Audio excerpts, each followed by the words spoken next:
यहाँ पर ये आपका दिया गया है, ठीक है। और आपको पेपर में बिल्कुल भी कुछ नहीं आता है कि किस तरह से आपको करना है। कई सारे स्टूडेंट्स की ये भी प्रॉब्लम है कि आप इंग्लिश को पढ़ ही नहीं पाते हो।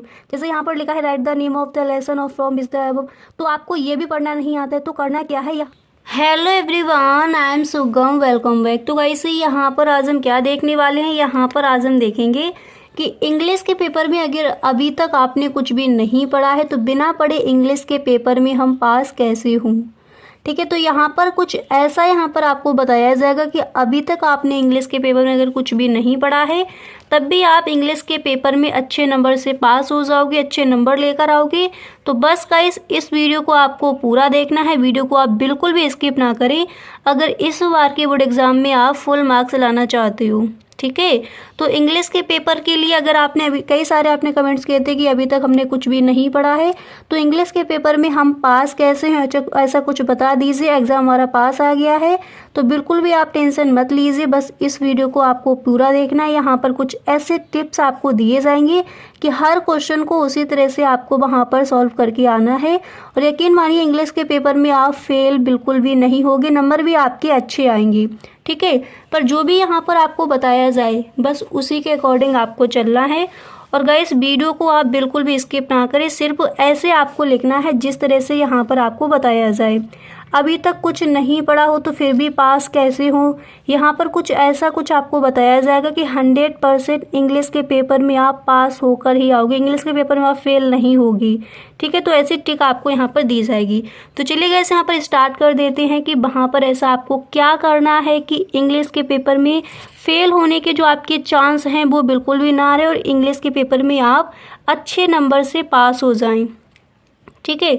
तो चलिए गाइस यहाँ पर स्टार्ट कर देते हैं। तो ये है आपका इंग्लिश का पेपर यहाँ पर, और इसमें हम देखेंगे कि किस तरह से आपको वहाँ पर क्या करना है। पूरा पेपर यहाँ पर आपको समझाया जाएगा, ठीक है। तो यहाँ पर देखिए गाइस इस तरह से आपका पेपर आता है। सबसे पहले सेक्शन ए से देख लीजिए। तो यहाँ पर देखिए सबसे पहले सेक्शन ए में आपको ये दिया जाएगा कि read the following passage and answer the questions given below it. तो आपको क्या करना है, ये जो आपका पैसेज दिया गया है इसमें से आपको क्वेश्चन क्या करने होते हैं। क्वेश्चन आपको यहाँ पर इस पूरे पैसेज को पहले आपको रीड करना है, उसके बाद इससे रिलेटेड जो क्वेश्चन है इनके आंसर देने हैं। तो अब जो आपका पेपर आता है तो वो किस तरह से आता है, सबसे पहले आपको ये क्वेश्चन दे दिए जाते हैं। आपको सबसे पहले इस तरह से क्वेश्चन सबसे पहले आपको दे दिए जाते हैं जो आपके ऑब्जेक्टिव क्वेश्चन हैं, क्योंकि अब आपकी OMR सीट मिलती है, ठीक है। तो 20 क्वेश्चन आपको दे दिए जाएंगे।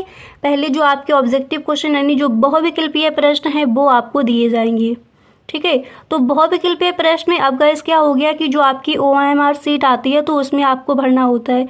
तो उनको अगर आपको पेपर में कुछ भी नहीं आता है, ठीक है, और OMR सीट दी जाएगी तो उसमें आपको जो भी आपके बहुविकल्पीय प्रश्न उनके राइट आंसर ही वहाँ पर आपको लिखने, वहाँ पर आपकी कोई ट्रिक काम नहीं करेगी। तो आपको क्या करना है, अपने जो भी आपको पता है 1-2 क्वेश्चन तो आपको वहाँ पर पता ही होगा। अगर एक भी आपको नहीं पता है तो पहले आपको करना क्या है, जो आपकी गाइस बहुविकल्पीय प्रश्न हैं उनको एक बार थोड़ा मॉडल पेपर में जो इम्पोर्टेंट है उनको आप देख लीजिए, ठीक है। इतना तो आप कर सकते हो ताकि जो आपकी OMR सीट आएगी तो वहाँ पर आप उसमें अच्छे से फिल कर पाओ। इसके बाद अब जो आपका गाइस पैसेज दिया जाता है उसमें देख लीजिए आपका पैसेज कहाँ पे दिया जाएगा।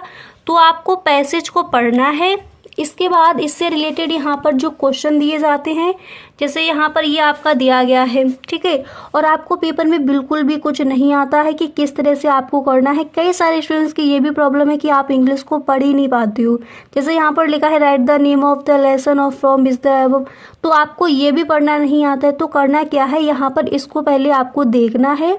अब इतना तो आपको आता ही होगा कि ये पैसेज लिखा है तो इसमें आप कहाँ पर पैसेज दिया गया है या फिर यहाँ पर कोई भी वर्ड ऐसा लिखा है जो वर्ड इस जो आपका यहाँ पर पैसेज दिया ये क्वेश्चन दिया गया और इससे रिलेटेड जो वर्ड है तो उसको तो आप पहचान ही सकते हो कि एक जैसा यहाँ पर दिया गया है। तो पहले आपको इसको पढ़ना है और आपको ध्यान रखना है, अगर पेपर में अभी तक कुछ भी नहीं पढ़ा है तो अपना हैंड राइटिंग पर ज़्यादा फोकस कीजिए, ताकि वहाँ पर इस तरह से आपको कॉपी लिखनी है कि एग्जामिनर आपकी कॉपी पर जो आपका लेख है इतना सुंदर होना चाहिए कि जो वहाँ पर एग्जामिनर आपकी कॉपी चेक करे तो ज़्यादा फोकस आपके आंसर पर ना करे कि आपने क्या लिखा है। ठीक है, अच्छे से वहाँ पर आप लिख कर आएंगे। तो सबसे पहले इस क्वेश्चन को जैसे पढ़ना है, इससे रिलेटेड जो यहाँ पर वर्ड हैं उनको, और देखिएगा इस अगर आपको इतना भी नहीं आता तो सबसे पहले मान लीजिए ये आपका क्वेश्चन वर्ड दिया गया व्हाट। ठीक है, तो इस जब भी आप आंसर लिखोगे इतना समझ लीजिए, जो ज़्यादा वीक बच्चे हैं जिनको कुछ भी इंग्लिश में नहीं आता है, तो जब भी आप आंसर लिखें, अब जैसे मान लीजिए क्वेश्चन तो वहाँ पर आपको लिखना नहीं है, क्वेश्चन नंबर डालना है सिर्फ। ठीक है, और जब आप आंसर लिख, तो यहाँ पर गाइस आपको ध्यान रखना है कि जो आपका क्वेश्चन वर्ड दिया गया और जब आप इसका आंसर लिखो, जैसे आपको कुछ भी नहीं आता तो जो क्वेश्चन वर्ड है कभी भी आप क्वेश्चन वर्ड से आंसर लिखना स्टार्ट नहीं करोगे। ठीक है, तो जो भी आपका क्वेश्चन वर्ड दिया गया उसको हटाकर, और जो क्वेश्चन वर्ड हटाकर और उसके बाद जो आगे का आपका आंसर है वहाँ से आप आंसर अपना लिखना स्टार्ट करोगे। अगर आपको बिल्कुल भी इंग्लिश पढ़नी भी नहीं आती, कुछ भी नहीं आता, तो इतना तो आप ध्यान रखेंगे, जैसे व्हाट, व्हाई, हाउ। ठीक है, जो भी आपके क्वेश्चन वर्ड वहाँ पर दिए गए तो उनको आप हटाकर अपना आंसर लिखना स्टार्ट करेंगे। ठीक है, इसके बाद आपके गाइस कुछ क्वेश्चन दिए जाते हैं, उनके आंसर आप किस तरह से लिखोगे। मान लीजिए ये जैसे आपको क्वेश्चन दिया गया कि what is the significance of Ganga for Nehru and for India. तो ये जो आपका क्वेश्चन दिया गया, अब ये क्वेश्चन भी आपको नहीं पता है कि इसका आंसर आपको किस तरह से लिखना है। ठीक है, और नीचे आपको क्वेश्चन दिया गया, इसका भी आपको नहीं पता है और कितने वर्ड में बताया गया है। यहाँ पर दिया गया कि answer one of the following question से इन द अबाउट, आपको यहाँ 60 शब्दों में लिखना है इसका आंसर। तो गाइस करना क्या है, सबसे पहले अगर इस चैप्टर से, गंगा वाला जो आपका चैप्टर है, इस चैप्टर से कुछ भी आपको याद है, कोई भी पैसेज आपको थोड़ा याद है, रीड है कि किस तरह से आपका जो पैसेज था उसके कुछ वर्ड याद है, या फिर कुछ भी इस चैप्टर से कोई भी शॉर्ट आंसर कुछ भी अगर आपको याद है, तो करना क्या है, सबसे पहले what is the significance of Ganga. तो ये जो क्वेश्चन वर्ड है इसको आपको रिमूव कर देना है और आगे से आप अपना आंसर लिखना स्टार्ट कर देंगे। और या फिर अगर आपको गाइस इस चैप्टर से कुछ भी नहीं याद है, गंगा के बारे में अगर आपने कुछ याद किया है इंग्लिश में, तो उसको यहाँ पर फिल कर दीजिए। पर करना क्या है, एक भी क्वेश्चन वहाँ पर छोड़कर आपको नहीं आना है। इसी तरह से यहाँ पर ये सेकेंड आपका क्वेश्चन दिया गया है।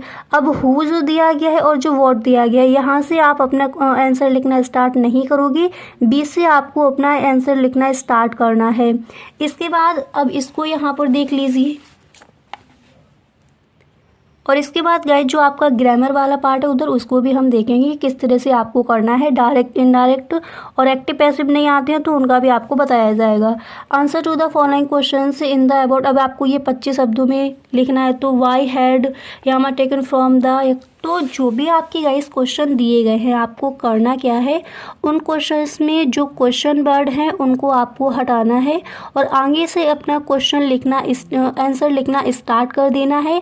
और जैसे कुछ भी आपको नहीं आ रहा है तो उस चैप्टर से आपको कुछ याद है या फिर उससे रिलेटेड कुछ आपको याद है उसको कर दीजिए। अगर आपको कुछ से रिलेटेड भी नहीं याद है और उस चैप्टर से भी कुछ भी नहीं याद है, तब आपको क्या करना है गाइस, जो पैसेज आपको या फिर इससे रिलेटेड कोई पैसेज यहाँ पर दिया गया हो, ठीक है, या फिर गाइस आपका कोई जैसे भौतिकी पे प्रश्न है वो दे दिया गया इस चैप्टर से, तो उसके वर्ड उठाकर आपको यहाँ पर लिख देने हैं। पर जब आंसर आप लिखोगे तो जो आपके क्वेश्चन वर्ड है उनसे स्टार्ट मत करना लिखना, ठीक है, ये आपको ध्यान रखना है।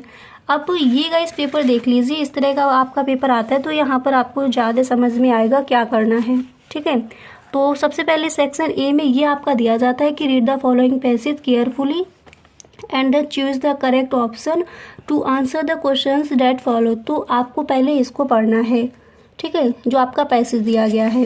अब क्या आता है आपका, ये पैसेज पढ़ने के बाद यहाँ पर क्वेश्चन इस तरह से दिया जाता है। जैसे यहाँ पर गाइस देखिए, फर्स्ट क्वेश्चन आपको यहाँ पर ये दिया गया है कि according to old people the best part of life is, ठीक है। अब जैसे आपको वो पैसे दिया गया था, फिर इस तरह से आपको ये दे दिए जाएंगे क्वेश्चन। तो आपको यहाँ पर जो राइट ऑप्शन है वो यहाँ पर, अगर जैसे थोड़ी बहुत आप हिंदी निकाल लेते हो, ठीक है, तब तो आप इसका अच्छे से करके आओगे। अगर आपको नहीं पता है कि इसका जो राइट ऑप्शन है कौन सा होगा, हिंदी भी आप इसकी नहीं निकाल पाते हो, तो फिर अपने मन से आपको मार्क करके आ जाना है। ठीक है, इसके बाद नेक्स्ट क्वेश्चन दिया गया और इस तरह से आपको दे दिए जाएंगे ऑप्शन की चाइल्डहुड, रिमेम्बरिंग द पेरेंट्स। ठीक है, तो जो भी आपको यहाँ पर दिया गया है, तो कुछ भी अगर नहीं आता है तो मन से आपको अपने मार्क करके आ जाना है, यानी आंसर वहाँ पर आपको लिख कर आ जाना है। अगर आपको थोड़ी बहुत गाइस हिंदी निकालनी आती है तो इसका आंसर आप वहाँ पर कर लोगे। अब इस पेपर को देख लीजिए तो आपको ज़्यादा ठीक रहेगा, इसी तरह का आपका पेपर आता है। इसके बाद नेक्स्ट यहाँ पर क्वेश्चन दिया गया है कि choose the correct option to answer the following questions. ठीक है, यहाँ पर आपको करेक्ट ऑप्शन फिल करना है। तो क्या दिया गया है, चिल्ड्रन, और ये आपका आगे दे दिया गया, तो इसमें आपको फिल करके आना है। अगर आपको ये नहीं आते हैं तो पहले इनको आप मत कीजिए। अब यहाँ पर ये देख लीजिए जो आपका गाइस ग्रामर दिया जाता है, तो ग्रामर में आपको क्या करना है, वहाँ पर ग्रामर वाला जो पार्ट है उसको यहाँ पर समझ लीजिए। ठीक है, तो यहाँ से आपका आता है पार्ट बी, और पार्ट बी में फर्स्ट यहाँ पर क्या दिया जाता है, यहाँ पर ये आपको दे दिया जाता है पैसेज। ठीक है, read the following passage carefully and answer the questions that follow. तो यहाँ पर ये पैसेज दे दिया जाता है और इससे रिलेटेड ये आपके क्वेश्चन दे दिए जाते हैं। ठीक है, इससे रिलेटेड ये आपके क्वेश्चन दे दिए जाते हैं। अगर आपको कुछ भी नहीं पता है, पहले ही आपको बता दिया, इससे मैच करते जो आपके वर्ड हैं वहाँ से आप अपने आंसर को लिखना स्टार्ट कर देंगे, और ध्यान रखना है कि क्वेश्चन वर्ड को आपको नहीं लिखना। अब इसके बाद राइटिंग में यहाँ पर देख लीजिए, आपको यहाँ पर क्या दिया गया write a letter to your elder brother requesting him to send you. तो इसको जैसे ये आपको नहीं पता है, कोई भी आपने याद किया है अपना लेटर, ठीक है, अब जैसे यहाँ पर ये लेटर आ गया है और इससे रिलेटेड कोई और लेटर आपने याद किया, उसको लिख दीजिए। पर ध्यान रखना है ऊपर हेडिंग आप यही डालोगे जो आपका यहाँ पर पूछा गया है। ठीक है, और नीचे दे दिया गया application to the principal of the your college requesting. तो इसको क्या करना है, अगर आपको ये नहीं पता है और कोई आपको याद है एप्लीकेशन प्रिंसिपल के लिए, तो उसको आप लिख दीजिए, पर हेडिंग आपको यही डालनी है जो यहाँ पर दी गई है। ठीक है, इसके बाद यहाँ पर क्या दिया जाता है, ये आपके क्वेश्चन आते हैं एंड गाइस इसके बाद यहाँ पर ये क्वेश्चन दिए जाते हैं, और इसके आगे भी देख लीजिए पेपर क्या है। अब ये गाइस आती है आपकी स्टोरी बनाने के लिए, और स्टोरी इतनी इजी आती है कि अच्छे से आप वहाँ बना भी सकते हो। और इससे पहले ये यहाँ पर देख ली कि पैसिव वॉइस में चेंज कैसे करें। Change the following into passive voice में आपको इसको चेंज करना है। तो अगर आपको गाइस अच्छे से, जैसे आपको मान लीजिए टेंस नहीं आती, एक बार गाइस आप टेंस सीख लीजिए, थोड़ा सा देख लीजिए उनकी पहचान क्या है, पूरा नहीं सीखना। उसके बाद जो एक्टिव पैसिव वॉइस की किसी का एक वीडियो देख लीजिए, अच्छे से आपको क्लियर हो जाएगा। और यहाँ पर जो 2 नंबर का आपका दिया जाता है, 2 नंबर आपको मिल जाएंगे। ठीक है, एक्टिव पैसिव जो आपके आते हैं, पैसिव में चेंज करने के लिए आपका दिया जाता है। और इसके बाद यहाँ पर नेक्स्ट क्वेश्चन क्या है, इसके बाद यहाँ पर नेक्स्ट आपका ये दिया जाता है। तो अगर आपको टेंस, अगर जैसे मान लीजिए थोड़ी बहुत गाइस आपको टेंस आते हैं, ठीक है, तो आपको करना क्या है, स्टोरी को छोड़कर मत आइए, जैसे भी आप बना पाते हो आपको वहाँ पर बना के आनी है स्टोरी। और इसके बाद यहाँ पर नेक्स्ट क्वेश्चन आपका ये दिया जाता है, answer the following question in about 30-40 word each. और इनको आपको अगर नहीं आता तो जैसा कि आपको बता दिया गया है, उस चैप्टर से रिलेटेड कुछ भी आपको याद है, या फिर इस चैप्टर से रिलेटेड कोई बहुत भी कृपया प्रश्न कुछ भी दे दिया गया, तो उस तरह से आपको आंसर बनाकर कर देना है। पर ध्यान रखना है कि जो क्वेश्चन वर्ड हैं वहाँ पर उन क्वेश्चन वर्ड को आपको नहीं लिखना है जब आप उसका आंसर लिखें। इसके बाद ये आपका दिया जाता है एंड इसके बाद ये क्वेश्चन आते हैं। तो आई होप गाइस आपको समझ आ गया होगा कि इंग्लिश का पेपर वहाँ पर आपको किस तरह से देकर आना है।